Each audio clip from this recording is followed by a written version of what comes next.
Hello everyone. In today's class, I'm going to discuss chapter number 6. This chapter name is Combustion and Flame. We use different kind of fuel for various purpose at home, industries or running automobile. हम अलग अलग तरीके के जो fuels हैं industry में, automobiles में घर पर यूज करते रहते हैं ना. जैसे कि हम use coal, kerosene, LPG as a fuel in our home. Coal, coke and CNG etc. are used in our industries. Petrol, diesel, CNG are used in running automobile. हम automobiles में इन सब चीजों का यूज करते हैं. ठीक है. तो कंबशन एंड फ्लेम चैप्टर जो है इसमें बेसिकली आपको लर्न करना है कि कौन से ऑब्जेक्ट जो हैं बर्न हो रहे हैं और वो हमें क्या प्रोवाइड कर रहे हैं, हीट प्रोवाइड कर रहे हैं, लाइट प्रोवाइड कर रहे हैं, क्या कर रहे हैं ना. तो first word is what is combustion. What is combustion. इसमें हमने देखा कि मैग्नीशियम वायर को जब हम बर्न करते हैं तो वो फ्लेम के साथ में बर्न होती है. ठीक है. लेकिन जब हम इसको चारकोल को बर्न करते हैं तो उसके अंदर फ्लेम नहीं आती. हाँ, बर्न जरूर होता है, हीट भी प्रोवाइड करता है, लेकिन उसके अंदर फ्लेम नहीं होती है. लेकिन magnesium ribbon, look at this diagram, magnesium ribbon जो होता है जब हम उसको बर्न करते हैं तो वो इस तरीके से फ्लेम प्रोड्यूस करता है, लाइट प्रोड्यूस करता है. ठीक है. लाइट प्रोड्यूस करता है और हीट प्रोड्यूस करता है. ठीक है. तो यहाँ से हमें पता पड़ रहा है कि कुछ चीजें बर्न हो रही है, यानी कि कंबशन हो रहा है, और जिनके कारण हीट, कार्बन डाइऑक्साइड, कोई चीज बर्न होगी तो कार्बन डाइऑक्साइड, कोई भी ऑब्जेक्ट बर्न होता है उसके लिए उसको कुछ चीजों की जरूरत है, जिसके अंदर फर्स्ट चीज क्या है बेटा, फर्स्ट चीज क्या हुई, ऑक्सीजन जरूरी होती है ना, बर्न होने के लिए. तो अब कंबशन हो रहा है तो कंबशन की क्या डेफिनेशन होगी. A chemical process in which a substance burns in oxygen and to give off heat and light. ऐसे सब्सटेंस जो बर्न होते हैं ऑक्सीजन की प्रेजेंस में या ऑक्सीजन के साथ में और प्रोड्यूस करते हैं हीट और light, this process is called a combustion. Okay. अब कंबशन के बेसिस पे टू टाइप के ऑब्जेक्ट होंगे. One is combustible substance, second is non combustible substance. Clear. अब combustible and non combustible substance क्या होंगे. Which substances that burn easily, ऐसे substance जो बर्न बहुत इजीली हो जाते हैं. ठीक है. प्रेजेंस ऑफ ऑक्सीजन, ऑक्सीजन की प्रेजेंस में, और प्रोड्यूस करते हैं हीट और लाइट को. ये substance are called combustible substances. These are called combustible substances. Clear. और some substances that do not burn in air with oxygen, किसी भी प्रेजेंस में वो बर्न नहीं होते हैं, आर कॉल्ड, और कोई बर्न ही नहीं होंगे तो हीट और लाइट प्रोड्यूस कहाँ से हो गया ना. तो they do not produce heat and light, they do not burn. These substances are called non combustible substances. आपके जो 6.1 एक्टिविटी है ये बताया हुआ है कि आप इनको देखकर बताएं कि which substance is combustible and which is non combustible. अब आप अपने आप इसको फिल करेंगे. ठीक है. कल मैंने फिल करवा दी थी. आप अपने आप फिल करेंगे कि कौन से सब्सटेंस जो बर्न हो जाते हैं वो क्या होंगे, कंबस्टेबल, और जो नहीं होते वो क्या होंगे, नॉन कंबस्टेबल. एक एग्जांपल देख लेते हैं. For example paper. पेपर क्या होता है, बर्न होता है या नहीं होता है, होता है बर्न. तो इसीलिए पेपर क्या होगा, पेपर क्या होगा, कंबस्टेबल. ठीक है. आयरन नेल बर्न नहीं होती है तो आयरन नेल क्या होगा, नॉन कंबस्टेबल. क्लियर. सेम ऐसे ही स्टोन पीस कंबस्टेबल होता है, स्टोन पीस नॉन कंबस्टेबल होता है, और कैरोसिन कंबस्टेबल होता है. क्लियर. इसी तरीके से आपको ये पूरी जो चार्ट है उसको फिल करना है. आई होप आपको क्लियर हो गया हो what is combustible and what is non combustible. ठीक है. देखिए कंबशन प्रोसेस क्या है, ऑक्सीजन की प्रेजेंस में कोई भी सब्सटेंस बर्न होकर हीट और लाइट प्रोड्यूस करता है. इस प्रोसेस को हमने कंबशन बोला. इस बेसिस पे दो सब्सटेंस है, combustible and non combustible. Combustible क्या, which substances that burn easily in air या with oxygen or produce heat and light are called combustible substances. Just opposite, the substance that do not burn in air are called non-combustible substances. I hope all are understood very well which substances are combustible and which substances are non-combustible. Then after we understand this activity, इसके अंदर क्या हो रहा है, ये जो chimney है ये ऊपर और नीचे दोनों जगह से ओपन थी, इसमें एयर प्रॉपर आ रही है, तो ये हमारी जो कैंडल है वो प्रॉपर तरीके से बर्न हो रही है। यहाँ नीचे से ऑक्सीजन नहीं आ पा रही या एयर नहीं आ पा रही है, इस वजह से सिर्फ ऊपर से ऑक्सीजन आ रही है। प्रॉपर इस कैंडल को बर्न होने के लिए जितनी अमाउंट एयर की रिक्वायरमेंट होती है वो उसको नहीं मिलती, इसीलिए इसकी फ्लेम प्रॉपर नहीं बर्न हो रही है और साथ में ये स्मोक प्रोड्यूस कर रही है। ठीक है, तो इनकम्प्लीट कंबशन हो रहा है यहाँ पर। ठीक है, और यहाँ पर दोनों तरफ से एयर कांटेक्ट में नहीं आ पा रही है कैंडल के, इसीलिए कैंडल क्या है, पुट ऑफ हुई है। ठीक है, तो इस वजह से यहाँ पर कंबशन स्टार्ट नहीं हुआ है। तो ये क्या है, कंबशन हो रहा है, यहाँ इनकम्प्लीट कंबशन हो रहा है, और ये नॉन कंबशन है, यहाँ पे कंबशन हो नहीं रहा कैंडल का, क्योंकि क्या प्रेजेंस नहीं है, ऑक्सीजन प्रेजेंस नहीं है। ठीक है, yes, we take a new topic here, it is we have read the sun produces its own heat and light। हमने पढ़ा है पहले कि भाई जो सन है ना वो क्या प्रोड्यूस करता है बेटा, हीट भी प्रोड्यूस करता है और लाइट भी प्रोड्यूस करता है। क्लियर, नाउ है, आपने पता है सोर्स ऑफ हीट कौन है, सन है। It is also same kind of combustion, क्या ये भी क्या है, कंबशन है क्या, भाई हीट प्रोड्यूस कर रहा है, लाइट प्रोड्यूस कर रहा है, नो, क्योंकि सन खुद बर्न नहीं होता है ना, ये प्रोसेस कंबशन नहीं है।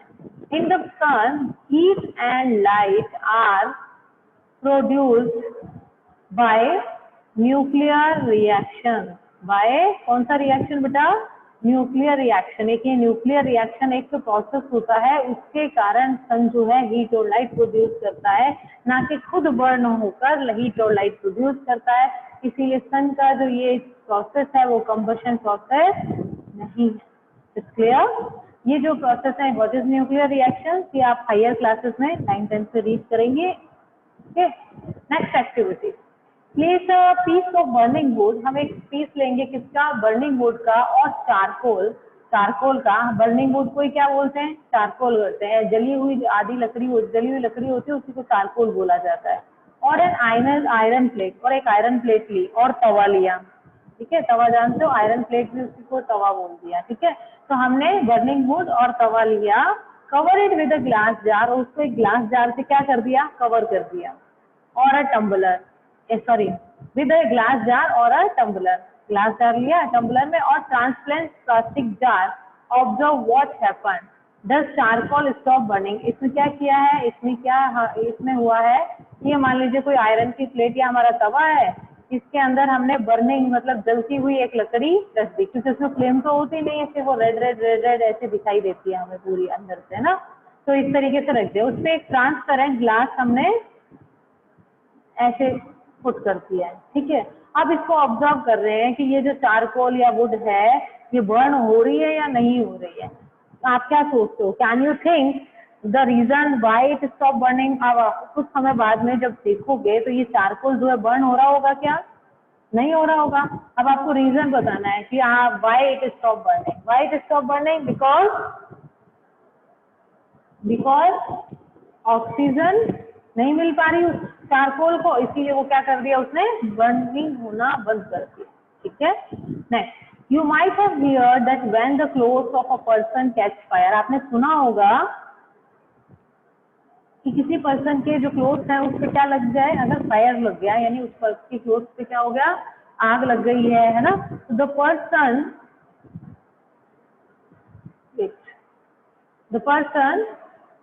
is covered with a blanket to extinguish fire। तो आपने देखा होगा उसके चारों तरफ क्या करते हैं, कंबल को पूरा चारों तरफ लपेट कर उसकी जो फायर हुई है उसको क्या करते हैं, उसको क्या करेंगे, पुट ऑफ करने की कोशिश करते हैं। ऐसा क्यों करते हैं और ऐसा करने से होता क्या है, ऐसा करने से क्या होगा, अगर वो जो कंबल है उसको चारों तरफ से हम लपेट देंगे तो क्या कौन चीज नहीं जा पाएगी, वो फायर है, अंदर हीट तो है, सब्सटेंस भी जलने वाला है, क्या चीज नहीं पहुंची, ऑक्सीजन नहीं पहुंची, एयर के थ्रू जो ऑक्सीजन पहुंचनी थी वो नहीं पहुंच पाती है। इस वजह से जो क्लोथ्स में फायर है वो क्या हो जाती है बेटा, बर्न होने से, सॉरी वो जो फायर है एक्सटिंग्विश हो जाती है या पुट ऑफ हो जाती है। Now recall some exercises, does a match stick burn by itself आपने कभी देखा है कि मैच स्टिक जो है वो अपने आप ही क्या हो गई, जलने लग गई है? ऐसा नहीं होता। चले, अब चलो हमने मैच स्टिक को रब करके बर्न कर भी दिया, ठीक है। अब उस मैच स्टिक से हम पेपर को बर्न करना चाहें तो हम बर्न कर सकते हैं, हाँ हम बर्न कर सकते हैं ना। लेकिन उसी मैच स्टिक से हम एक बहुत बड़ी लकड़ी का टुकड़ा हमारे पास में है और हम उस मैच से एक मैच स्टिक को से क्या उस वुड को बर्न कर सकते हैं या नहीं कर सकते? सोचो, नहीं कर सकते ना। अब क्यों नहीं कर सकते, उसका रीजन क्या है? भाई हमने पेपर पे बर्न करेंगे, वो पेपर फटाफट से पूरा बर्न हो जाएगा, लेकिन उस मैच स्टिक से हम अगर पास में हमारे पास में बहुत मोटी लकड़ी या वुड या कोल है, उसको हम बर्न करने की कोशिश करते हैं तो बर्न नहीं होती है। अभी बात करते हैं क्यों नहीं होती है।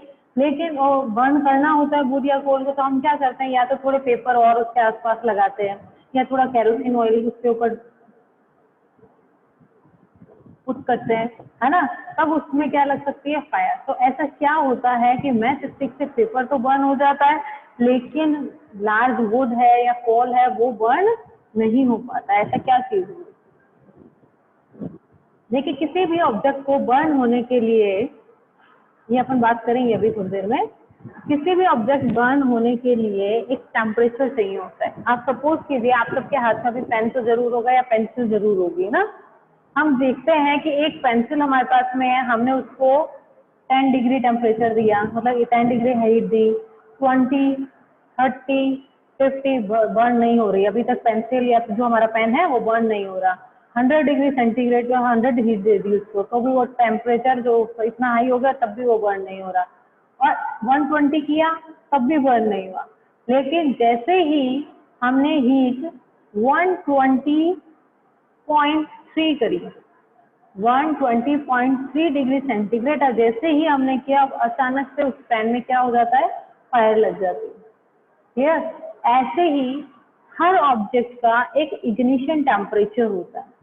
ये टर्म अच्छे से समझिएगा, इग्निशन टेम्परेचर होता है। और ये इग्निशन टेम्परेचर क्या चीज होती है बेटा, किसी भी ऑब्जेक्ट का वो मिनिमम टेम्परेचर, जहां तक वो टेम्परेचर कवर नहीं होता ना बेटा, तब तक उस चीज में फायर नहीं लगती है। ठीक है, तो क्या होगा, अगर इग्निशन टेम्परेचर सबसे लोएस्ट टेम्परेचर है कि भाई इस टेम्परेचर पे आने के बाद में फायर लग जाएगी, जैसे अपन पेन में किया कि भाई 120 पे फायर नहीं लगी, 120.3 तक पहुंचे, तब क्या हुआ, उस ऑब्जेक्ट में फायर आ गई, है ना।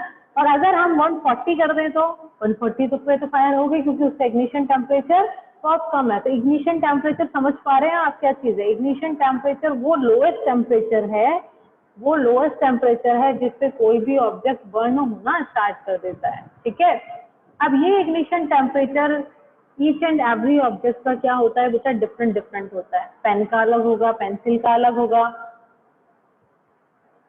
पेपर का अलग होगा, है ना। तो अब जैसे आपने देखा है कैरोसिन, पेट्रोल, इन सब के अंदर फायर बहुत जल्दी से लग जाती है, आपने सुना है और देखा भी है ना।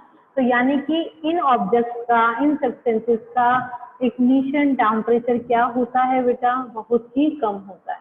अब आयरन नेल है या आयरन का कोई पाइप है और उसमें हमें फायर को करना है, तो उसका इग्निशन टेम्परेचर क्या होता है बेटा, बहुत ज्यादा होता है, वो इजीली उस पर फायर नहीं लग सकती है। ठीक है, तो उसमें फायर लगने के लिए टेम्परेचर को या हीट को बहुत ज्यादा होना पड़ेगा, तब जाकर उससे फायर लगेगी। तो हमारे दिमाग में एक बात क्लियर हो गई कि हर ऑब्जेक्ट का एक इग्निशन टेम्परेचर होता है। जब ऑब्जेक्ट को उतनी हीट, इग्निशन टेम्परेचर जितनी हीट मिल जाती है, ठीक है, उस टेम्परेचर जितनी हीट मिल जाती है, तब वो क्या करता है, बर्न होना स्टार्ट करता है। ठीक है, तो यहाँ पर लिखा था, अब मैच स्टिक से इतना टेम्परेचर तो प्रोड्यूस हो सकता है कि एक पेपर क्या हो जाए, बर्न हो जाए, लेकिन इतना टेम्परेचर प्रोड्यूस नहीं हो सकता कि उसके लिए उससे वुड बर्न हो जाए या कोल बर्न हो जाए। उसमें टेम्परेचर को इंक्रीज करने के लिए हमें थोड़ा पेपर की या कैरोसिन ऑयल की रिक्वायरमेंट होती है, ताकि वो साथ में मिलकर थोड़े हीट या टेम्परेचर को इंक्रीज करे, जिससे वुड और कोल बर्न हो सके। क्लियर है? ओके। ड्यूरिंग एक्सट्रीम, ये एक्टिविटी एक आपके अलग से फॉरेस्ट फायर का दिया हुआ है। During extreme heat of summer, upon summer में कितनी तेज गर्मी पड़ती है ना, एट सम प्लेसेस, कुछ जगहों पर, तो वहां पर क्या होता है, कोई फॉरेस्ट है तो आपको पता है कि बहुत सारे प्लांट्स होंगे, फिर उनकी ग्रास भी होंगी, तो कुछ ग्रास जो होती है ड्राई हो जाती है, तो वो क्या होता है, इतनी हीट प्रोड्यूस, इतनी तेज हीट होती है कि उस ग्रास का जो इग्निशन टेम्परेचर होता है ना, वो उसको कैच कर लेती है। उस ग्रास का जो इग्निशन टेम्परेचर होता है वो उतनी हीट उनको समर सीजन में मिल जाती है। इस कारण से वो ग्रास अपने आप ही क्या हो जाती है, बर्न होना स्टार्ट हो जाती है। और वो ग्रास जब बर्न होना स्टार्ट होती है तो वो फायर स्प्रेड हो जाती है कहाँ पर, ट्रीज पे, and very soon the whole forest, और थोड़े टाइम बाद में पूरे फॉरेस्ट पर। ठीक है, it is very difficult to control such fire. इस फायर को कंट्रोल करना बहुत ही मुश्किल होता है क्योंकि पूरे फॉरेस्ट में लग जाते हैं। अभी कुछ मंथ्स पहले एक आपने न्यूज भी सुनी होगी, एक फॉरेस्ट में किसी रीजन से फायर हो गई थी, तो उससे कितने एनिमल्स, कंगारू वगैरह वो सब बर्न हो गए थे, एनिमल्स जो वहां पर रहते हैं वो सब बर्न हो गए थे, है ना। तो इस वजह से वहां पर तो ये ग्रास जो है वहां पर किसी ने फायर लगाई नहीं। समर में इतनी हीट होती है कि ग्रास जो होती है अपने इग्निशन टेम्परेचर पे आ जाती है और जिसके कारण फिर वो अपने आप ही बर्न होना स्टार्ट कर देती है। सेकेंड रीजन फॉरेस्ट फायर का क्या है बेटा, थंडर स्टॉर्म में जो लाइटनिंग होती है उसके कारण भी कई बार फायर हो जाती है, तो फॉरेस्ट फायर इस रीजन से भी होती है। ठीक है, नेक्स्ट। अब देखिए, we find the combustible substances can not catch fire और burn as long as its temperature is lower than its ignition temperature. अब हमने देखा जो भी कंबस्टेबल सब्सटेंस है, कंबस्टेबल सब्सटेंस कौन सा, जो एयर के साथ में कांटेक्ट करके बर्न होकर हीट और लाइट देता है, वो कंबस्टेबल सब्सटेंस था। तो जो भी भले कितना ही कंबस्टेबल सब्सटेंस हो, जब तक फायर को कैच नहीं करता है, जब तक उसका खुद का जो लोअर टेम्परेचर है, जो इग्निशन टेम्परेचर है, जब तक उसको हीट मिलती नहीं है। ठीक है, have you ever seen cooking oil catching fire? आपने देखा होगा कि कई बार हम ना किसी फेसल के अंदर कुकिंग ऑयल को डाल देते हैं, मस्टर्ड ऑयल हो सकता है, आपका रिफाइंड ऑयल हो सकता है, उसको रखा और थोड़े टाइम बाद है ना अपन उसमें कुछ भी नहीं करें, कुछ भी ऐड नहीं करें और बर्नर को थोड़ा तेज करें, तो कुछ टाइम बाद में आपने ऑब्जर्व किया होगा कि उस फ्राइंग पैन के अंदर क्या लग जाती है, फायर हो लग जाती है। वो फायर को क्या कर लेता है, कैच कर लेता है, क्योंकि उस स्टोव से उतनी हीट मिल रही होती है जितनी उस कुकिंग ऑयल का इग्निशन टेम्परेचर होता है। इस वजह से उस कुकिंग ऑयल में क्या लग जाती है, फायर लग जाती है। ठीक है, next, kerosene oil and would do not catch fire on their on at room temperature. जो कैरोसिन ऑयल है, वुड है, उनका इग्निशन टेम्परेचर इतना कम नहीं होता कि वो रूम टेम्परेचर पे क्या हो जाए, बर्न हो जाए। But if kerosene oil is heated, बहुत कम कैरोसिन ऑयल को थोड़ी सी भी हीट दी जाए तो वो बहुत जल्दी क्या कर लेती है, फायर को कैच कर लेती है। दैट मीन्स जो कैरोसिन का जो इग्निशन टेम्परेचर है वो बहुत ही क्या होता है बेटा, कम, और वो बहुत जल्दी फायर को क्या कर लेती है, कैच कर लेती है।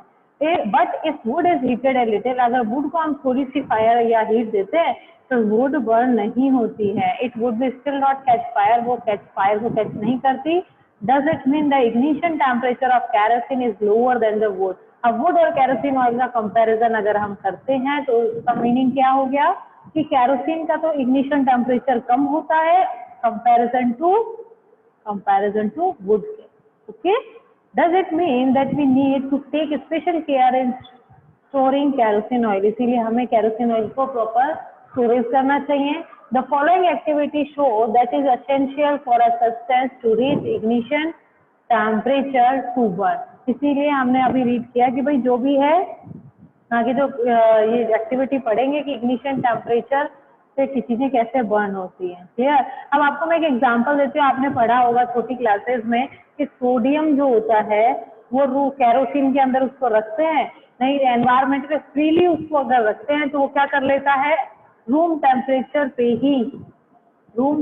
पे ही बर्न होना या ब्लास्ट होना स्टार्ट हो जाता है। ठीक है, सोडियम और पोटेशियम।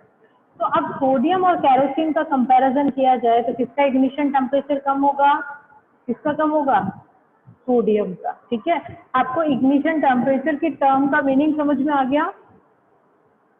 वो स्मॉलेस्ट, वो लिटिल, वो सबसे लोएस्ट टेम्परेचर जिसपे वो जो ऑब्जेक्ट है वो या सब्सटेंस है वो फायर को कैच कर ले, वो क्या होगा, उसका इग्निशन, उस ऑब्जेक्ट का इग्निशन टेम्परेचर होगा।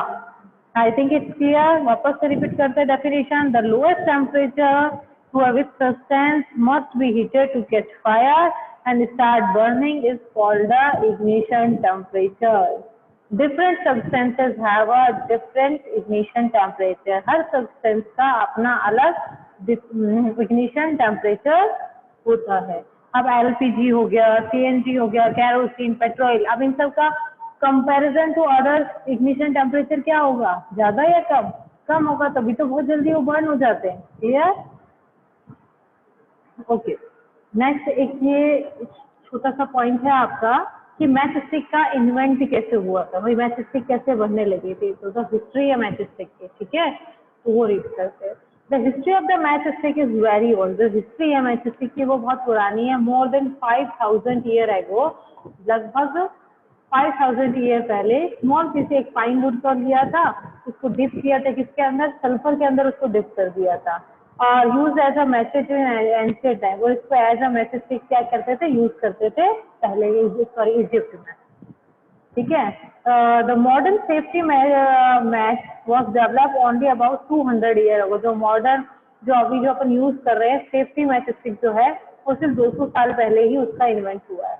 A mixture of antimony trisulphate, potassium chloride and white phosphorus, ये तीनों सॉल्यूशन लेकर विद सम ग्लू, उसके साथ में कुछ ग्लू और स्टार्च को लिया और उसको उस सॉल्यूशन को अप्लाई कर दिया मैच स्टिक के हेड पे। जैसे अभी भी आपने देखा वो मैच स्टिक के हेड पे सॉल्यूशन लगा होता है, हेड पे रख दिया और फॉर मैच सब सुटेबल वुड की जो लकड़ी है उसके ऊपर, हेड के ऊपर रख दिया। ठीक है, When struck against the rough surface, जब उसको हम रफ सरफेस पर स्ट्रक करते हैं तो व्हाइट फॉस्फोरस गॉट इग्निटेड, और जो व्हाइट फॉस्फोरस उसके अंदर हमने यूज किया है ना, उसका इग्निशन टेम्परेचर बहुत कम होता है, तो रिएक्शन के कारण जो हीट प्रोड्यूस होती है वो उतने में बर्न होना स्टार्ट हो जाता है। This started the combustion of the match, तो मैच से क्या हो जाती है, बर्न होना या तो उसका कंबशन होना स्टार्ट हो जाता है।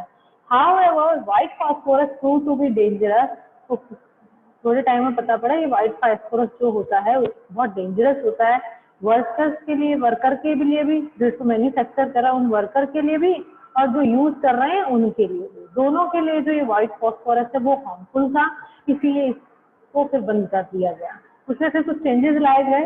दीज डेज आपके जो अपने पास में मैच स्टिक आती है वो सेफ्टी मैच स्टिक जो है उसके अंदर एंटीमोनी ट्राइसल्फाइड और पोटेशियम क्लोरोरेट, ठीक है, इन दोनों को मिक्स करके उस सॉल्यूशन को उस स्टिक पर रब देते हैं।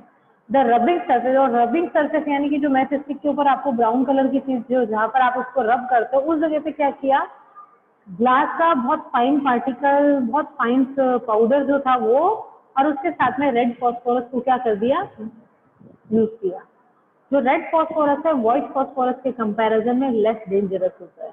ठीक है, when the matches strike against the rubbing surface, जब मैच स्टिक को स्ट्रक करते हैं किससे, उस रफ सरफेस पर, तो जो रेड फॉस्फोरस है ना वो कुछ टाइम के लिए क्या कन्वर्ट हो जाता है, किसके अंदर, व्हाइट फॉस्फोरस में कन्वर्ट हो जाता है। द इमीडिएटली रिएक्ट विद, और उसी टाइम वो फटाफट से रिएक्ट करता है किससे, पोटेशियम क्लोरोरेट से। In the match stick hide of produce enough heat, और फिर उसके कारण जो हीट होती है ignite atomic trisulphate start the combustion, जो भी हीट उनको रिक्वायर होती है वो हीट प्रोड्यूस हो जाती है और जिसके कारण जो ये एंटीमोनी ट्राइसल्फाइड है वो स्टार्ट हो जाता है उसका कंबशन, और हमारी मैच स्टिक क्या होना स्टार्ट हो जाती है, बर्न होना स्टार्ट हो जाती है। ठीक है, आई थिंक इट्स क्लियर। ठीक है, लो इग्निशन टेम्परेचर क्या है, the lowest temperature at which a substance catches fire is called as ignition temperature. I hope all are understood very well. Okay.